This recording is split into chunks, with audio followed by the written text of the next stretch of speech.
Hai, ketika muda, kita memiliki banyak cita-cita. Bahkan hingga dewasa nanti, kita akan terus punya cita-cita. Kita ingin mengunjungi banyak tempat dan bertemu dengan orang-orang baru. Saat ini, mungkin kamu ingin menjadi seorang dosen, pengacara, dokter, insinyur, seniman, polisi, atau bahkan politisi.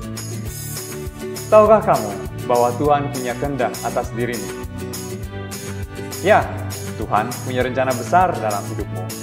Bagaimana bila Tuhan memanggilmu untuk hidup dengan cara yang berbeda? Coba renungkan lagi. Kami adalah Serikat Yesus. Kami menyebut diri kami Yesuit. Serikat Yesus didirikan Ignacio Lopez de Loyola, seorang mantan bangsawan dan tentara Spanyol, bersama 7 orang sahabatnya. Selama 500 tahun, Serikat Yesus telah melakukan banyak pelayanan dengan cara yang mengagumkan. Saat ini, ada hampir 20.000 Yesuit yang bekerja di 127 negara di 6 benua.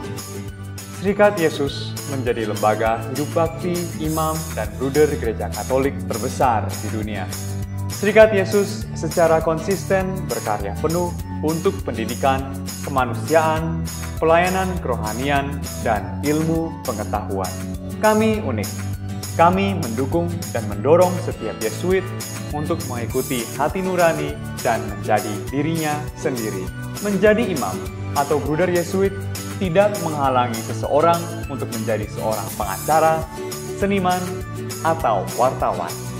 Perutusan Serikat Yesus di Indonesia dimulai pada tahun 1546 ketika Santo Fransiskus Xaverius dalam perjalanannya ke Jepang singgah di Kepulauan Maluku.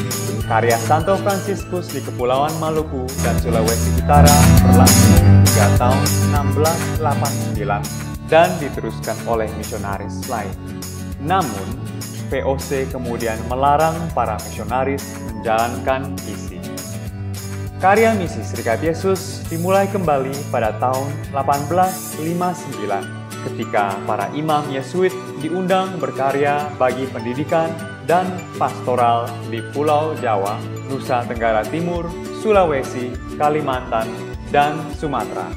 Dan sejak saat itu, Gereja Katolik di Indonesia tumbuh dan semakin besar. Selama lebih dari 150 tahun, Serikat Yesus telah melayani di Indonesia. Saat ini, ada lebih dari 300 anggota Serikat Yesus yang bertugas di lebih dari 70 karya di seluruh Indonesia. Yesuit dari Indonesia juga berkarya sebagai misionaris di Eropa, Amerika, Afrika, Asia, dan Australia. Formasi awal seorang Yesuit di Indonesia dimulai di Novisiat Santo Stanislaus Kostka, Girisonta, Ungaran, Jawa Tengah. Setelah menyelesaikan masa novisiat, seorang Yesuit meneruskan pendidikan filsafat di Sekolah Tinggi Filsafat Triarkara di Jakarta. Menjalani tahun orientasi kerasulan adalah jenjang selanjutnya. Pada masa ini, para frater menjalani penugasan dalam karya Yesuit. Studi teologi adalah formasi lanjutan bagi para calon imam Yesuit. Sementara, para bruder Yesuit langsung melanjutkan studi khusus atau penugasan. Studi khusus bisa dalam bidang biologi, seni dalang, teknologi, keuangan, dan masih banyak lagi. Tahukah kamu bahwa ada 50 Yesuit yang telah dikanonisasi sebagai santo dan 130 Yesuit yang sudah dinyatakan sebagai beato? Tahukah kamu bahwa ada 35 kawah di bulan yang diberi nama berdasarkan nama Yesuit atas jasa mereka dalam pelayanan dan karya mereka dalam bidang astronomi dan ilmu pengetahuan? Oh ya, satu lagi. Tahukah kamu bahwa hypertext yang kita gunakan saat ini ketika browsing di internet itu ditemukan oleh seorang Yesuit? Keren kan? Nah, jika kamu merasa terpanggil dan ingin menjadi seorang Yesuit, perhatikan informasi berikut ini. Temui imam, bruder, frater, Yesuit, guru di sekolahmu, atau siapa saja yang memahami dengan baik Serikat Yesus. Seorang calon Yesuit harus menempuh formasi panjang yang intensif dan berkesinambungan. Butuh waktu hampir 12 tahun bagi seseorang untuk menjadi seorang imam Yesuit. Ada calon yang memilih untuk menjadi seorang imam Yesuit.